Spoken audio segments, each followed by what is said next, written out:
इस कार्यक्रम की पुण्यार्जक हैं श्रीमती शशि लोहाड़िया धर्मपत्नी श्री अनिल लोहाड़िया मुरादाबाद, श्रीमती वर्षा जैन धर्मपत्नी श्री विकास जैन गुड़गांव, श्रीमती उमा जैन धर्मपत्नी श्री योगेश जैन गुड़गांव, राजकुमार जैन, मधु जैन, मनोज जैन, रूबी जैन, अजय जैन, पायल जैन, अक्षत जैन, अर्पण जैन, प्रेरणा जैन व आन्या जैन, श्रीमती रीटा जैन धर्मपत्नी श्री नरेश जैन, चंदरनगर अजमेर। परम पूज्य वात्सल्य मूर्ति जिन्हें धर्म प्रभाविका आरिका रत्न 105 सृष्टि भूषण माता जी की मंगल प्रेरणा एवं आशीर्वाद से तीर्थराज श्री सम्मेद शिखर जी ने चतुर्विध संघ की आहार विहार, पिच्छी, कमंडल, वस्त्र एवं शास्त्र इत्यादि की व्यवस्था विगत कई वर्षों से सुचारू रूप से की जा रही है। इस पुनीत कार्य से जुड़कर आप भी घर बैठे धर्म लाभ उठा सकते हैं। सामान्य सदस्यता 21,000 रूपए मात्र, सदस्यता 10 वर्ष के लिए 11,000 रूपए मात्र, एक दिन की आहार व्यवस्था 2100 रूपए मात्र। आप अपनी दान राशि निम्नलिखित खाते में जमा करा सकते हैं। Account name Srishti Mangalam foundation, bank state bank of India, account number 384026222185, IFS code SBIN 0000631, account name Srishti Mangalam foundation, bank ICICI bank, account number 02500500528, IFS code ICIC 0000250। कि वास्तव में जो खोटे पथ पर चलने वाले हैं, क्योंकि राही चले जिस राह पर उसे राह कहते हैं, और मुक्ति का जो पथ बता दे उसे सदराह कहते हैं, और मुक्ति से मिला दे उसे सच पूछो पार्थवाह कहते हैं, यानी पाथिक कहते हैं। पार्थवाह यानी पथकों को रास्ता दिखा दे। हमें रास्ता दिखाने वाले कौन हैं? आगम है, आगम चक्षु साहो। का पते पति दुखा नाम, का पते पति सम्मते। कहा है जो खोटे मार्ग पर चल रहे हैं, क्योंकि आदमी पहुंचता है रास्तों के माध्यम से। रास्ते सतपथ पर भी जाते हैं और कुपथ पर भी जाते हैं। यदि आप जहां जाना है तो सतपथ पर आप चल रहे हैं, आप सीधे जा रहे हैं, बंबई जा रहे हैं और दिल्ली की ट्रेन में पहुंच जाएं तो पहुंचेंगे नहीं।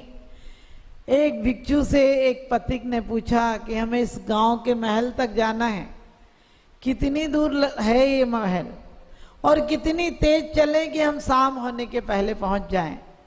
उस भिक्षु ने कहा कि यदि तुम रुक जाओगे तो जल्दी पहुंच जाओगे, यदि रुक जाओगे तो पहुंचे हुए और चलोगे तो नहीं पहुंचोगे।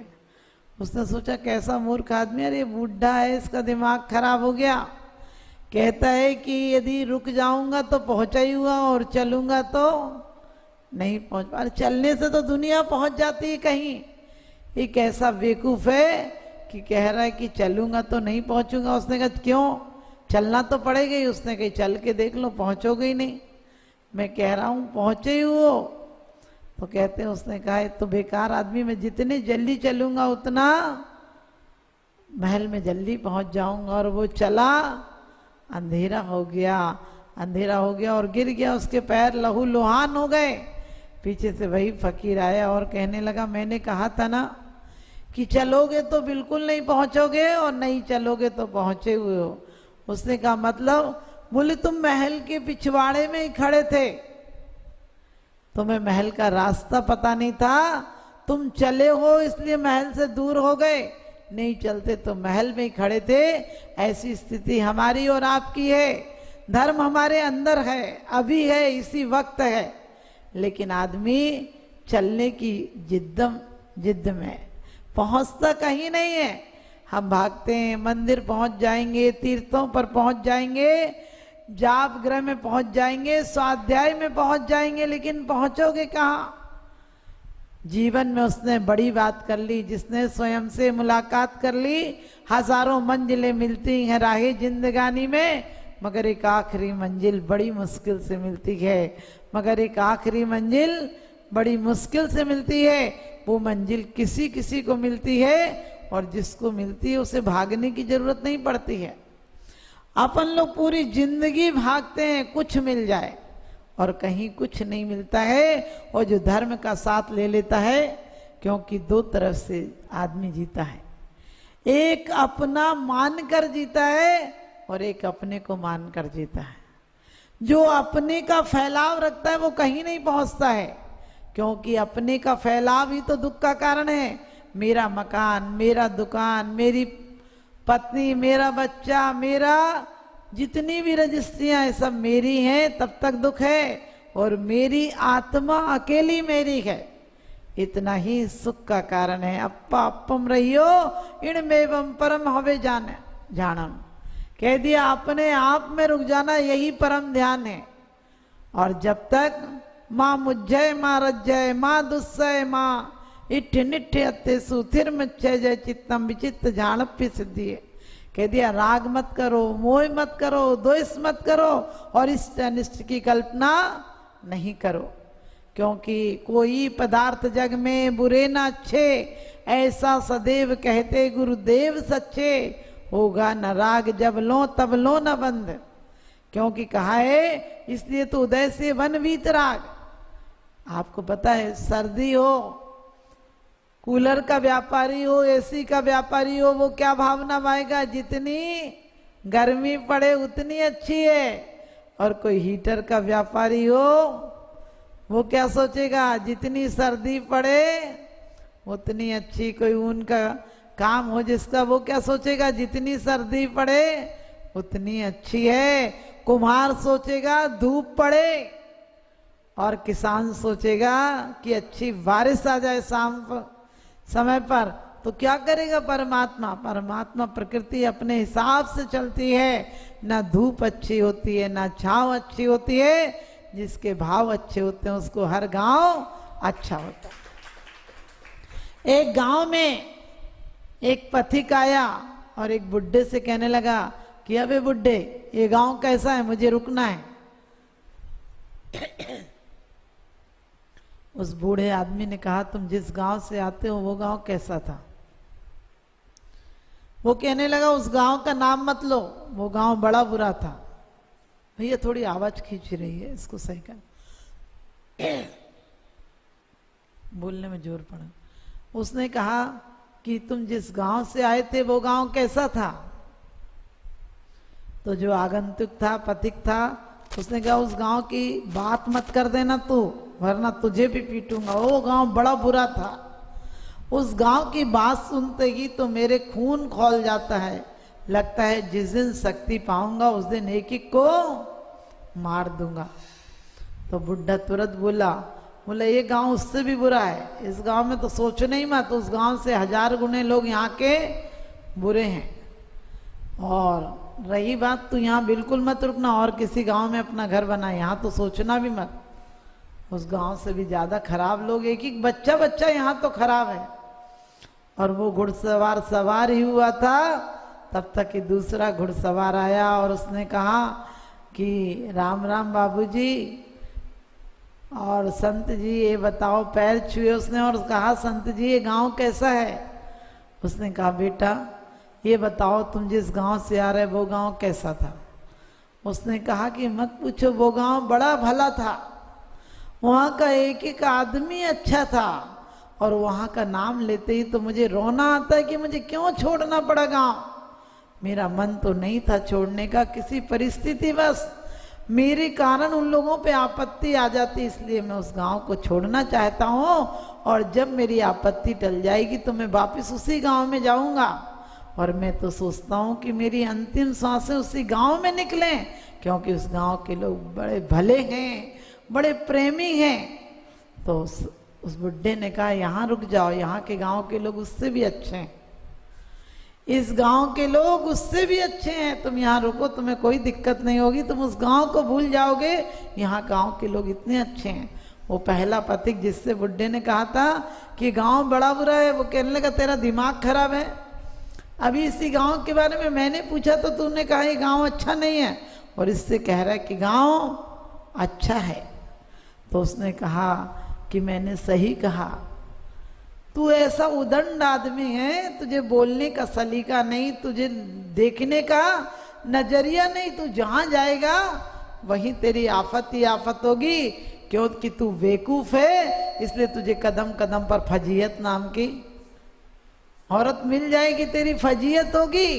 और ये बुद्धिमान है इसलिए इसका आदर और सम्मान होगा, क्योंकि संसार ना अच्छा होता है ना बुरा होता है, ना संसार में ज्ञानी होते हैं ना अज्ञानी होते हैं। ज्ञानी को दुनिया ज्ञानी नजर आती है और अज्ञानी को दुनिया अज्ञानी नजर आती है, क्योंकि दुनिया में तुम अपना नजरिया बदल दो, तुम्हें दुनिया प्रतिध्वनि है, जो तुम दोगे वही मिलेगा। तो यहाँ आचार्य समंत्रभद्र स्वामी कहते हैं कि खोटे पथ पर चलने वालों की मन से भी सम्मति मत करना। अच्छा हुआ इनके यहाँ इस देवी को पूजने से पैसा आ गया, क्योंकि क्या कहा है, करी सी बिता की करी देव सेवा, सुने बेन सोही लहे ज्ञान मेवा, जपे जा पिता को नहीं पाप लागे, धरे ध्यानता के सभी दोष भागे। और क्या कहा इस स्तुति में, एक ही भाव आदि में कि मम ग्रह ध्यान दुबार आए निवसो जगनामी, जो सुवर्ण तन करो कौन है अजरत स्वामी। भक्ति रचित मम चित्त से जिनित वास करोगे, मेरे दुख संताप देख किम धीर धरोगे। क्या कहा है भगवान, मैंने आपको भक्ति रूपी सैया पर विराजमान करा है। भक्ति रूपी सैया पर यानी मैंने अपने आप के लायक पूरे दिल को पवित्र कर दिया है। आप घर में कोई आने वाला होता है तो क्या करते, घर की पूरी सफाई अच्छे से कर देते, करीने से लगा देते हैं, कोई गंदगी जरा सा डस्ट भी नहीं रहने देते। तो परमात्मा आएगा, कितनी क्रोधों की, व्यसनों की, तेरी मेरी ईर्षा छल कपट की इतनी डस्ट जमी हुई है, इसमें क्या परमात्मा विराजमान हो पाएगा? इसमें क्या परमात्मा का वास हो पाएगा इतने गंदे दिल में? जहाँ आदमी भी तुमसे मिलने को इनकार कर देता है, जहाँ आदमी का भी मन तुमसे फट जाता है, वहाँ परमात्मा का क्या जुड़ेगा? जो आदमी से आदमी की तरह मिलते हैं, परमात्मा उनका ख्याल हमेशा रखते हैं, परमात्मा उन्हें हमेशा खुश रखते हैं। आदमी की तरह मिलो, लेकिन आज आदमी क्या हो गया, इंसान की इंसानियत गुम हो गई कहाँ? इंसान की इंसानियत गुम हो गई कहाँ? साये में आदमी है मगर आदमी कहाँ? साये में आदमी है मगर आदमी कहाँ? अब किसी को जलाने के लिए माचिस की जरूरत नहीं मिलती, अब किसी को जलाने के लिए माचिस की जरूरत नहीं पड़ती, क्योंकि एक दूसरे ही काफी हैं दूसरों को जलाने के लिए। ध्यान रखना, एक दूसरे को हम वो कपड़ा पहनते हैं जो किसी पर नहीं हो, हम वो खाना खाते हैं, पार्टी में इतनी अच्छी पार्टी क्यों देते हो? इसीलिए तो देते हो कि लोग क्या कहेंगे। अरे लोग क्या कहेंगे, तुम बेवकूफ हो, अपने पैसे कमा कर भी और एक ना एक कमी तो निकाल ही देते हैं लोग, क्योंकि लोगों की आदत होती है कमी निकालने की। निकालेंगे। कितनी अच्छी शादी करना, कितनी अच्छी पार्टी देना, फिर बोलो ठंडी ज्यादा थी ना, बाकी तो ठीक था। कुछ नहीं होगा तो करोड़ों की शादी में भी अब निकाल देंगे, क्योंकि उनके अंदर सिर्फ दुर्गुण भरे। ज्ञानी से ज्ञानी मिले करे ज्ञान की बात, और मूर्ख से मूर्ख मिले क्या घुसा कहलात। आप समझ लेना, तो मूर्ख हो या ज्ञानी हो, यदि तुम्हें अच्छा लगता है मंदिर में आकर भी किसी के ऐब दिखते हो, किसी की बुराइयां दिखती हो, तो समझ लेना कि प्रमाण पत्र है तुम पे मिथ्या दृष्टि का, तुम मिथ्या दृष्टि हो। इसीलिए आचार्य समंत्रभद्र स्वामी कहते हैं कि खोटे पथ पर चलने वालों के भी मन से भी प्रशंसा नहीं करना, वचन से भी उनकी अनुकीर्ति, यानी उनका कुछ गुणानुवाद, बहुत अच्छा किया आपने भाई साहब, बहुत बढ़िया किया, ऐसा मत करना। और कह दिया काया से भी चुटकी बजा के आशीर्वाद दे के वाह वाह करके ऐसे भी मत कर देना, इतने से भी पाप बंद हो जाएगा। कभी कभी देखा होगा लोग रावण दहन देखने जाते हैं और बोले बच्चे नहीं मानते इसलिए जाना पड़ता है। अरे हम अपने एक आने वाले तीर्थंकर का उपहास उठाने के लिए जा रहे हैं, उसकी लोग अवहेलना कर रहे हैं और हम वहां देखने जा रहे हैं। अपने बच्चों को समझाओ कि बेटा अपन किसी को जलते हुए नहीं देखते हैं, शुरू से ही ऐसे संस्कार मत पढ़ो। जब आपकी नई नई शादी होती बोले चले जाते हैं ना मेला तो देख ही आएंगे, कुछ खा पी आएंगे। अरे तुम और जगह चले जाओ, खाना पीना है।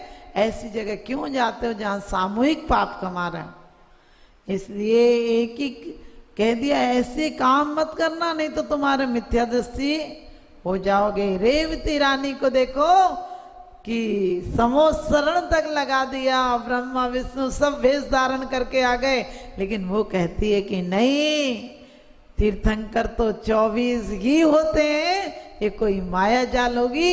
यहाँ तो जरा सी कोई राख गिरा दे तो सारी दुनिया वहीं पहुंच जाएगी। राख ही तो है, यहाँ जरा सा चमत्कार हो जाए लोग वहां पहुंच जाते हैं। लोग कहते चमत्कार को नमस्कार गए। मैंने कहा जैन शासन जैसा चमत्कार कहीं नहीं मिलेगा। जहां नमस्कार कर दोगे जैन शासन में, वहीं चमत्कार हो जाते हैं। इस कार्यक्रम के पुण्यार्जक हैं श्री अल्पेश विनोद गांधी, श्रीमती पायल गांधी, रिया गांधी, सिमोनी गांधी, मुंबई महाराष्ट्र। श्री आजाद जैन 9/70 आर्यनगर, कानपुर, उत्तर प्रदेश। श्री मुकेश जैन, श्रीमती सोनिया जैन, जयपुर, राजस्थान। श्री सुरेंद्र जैन पुत्र स्वर्गीय श्री ओम प्रकाश जैन, खेत वाले परिवार, प्रधान दिगंबर जैन समाज, गन्नौर, हरियाणा। भगवान आदिनाथ दिगंबर जैन मंडल, डोंबिवली, महाराष्ट्र। परम पूज्य वात्सल्य मूर्ति जिन्हें धर्म प्रभाविका आरिका रत्न 105 सृष्टि भूषण माता जी की मंगल प्रेरणा एवं आशीर्वाद से तीर्थराज श्री सम्मेद शिखर जी ने चतुर्विध संघ की आहार विहार, पिच्छी, कमंडल, वस्त्र एवं शास्त्र इत्यादि की व्यवस्था विगत कई वर्षों से सुचारू रूप से की जा रही है। इस पुनीत कार्य से जुड़कर आप भी घर बैठे धर्म लाभ उठा सकते हैं। सामान्य सदस्यता 21,000 रूपए मात्र, सदस्यता 10 वर्ष के लिए 11,000 रूपए मात्र, एक दिन की आहार व्यवस्था 2100 रूपए मात्र। आप अपनी दान राशि निम्नलिखित खाते में जमा करा सकते हैं। Account name Srishti Mangalam foundation, bank state bank of India, account number 384026222185, IFS code SBIN 0000631, account name Srishti Mangalam foundation, bank ICICI bank, account number 02500500528, IFS code ICIC 0000250,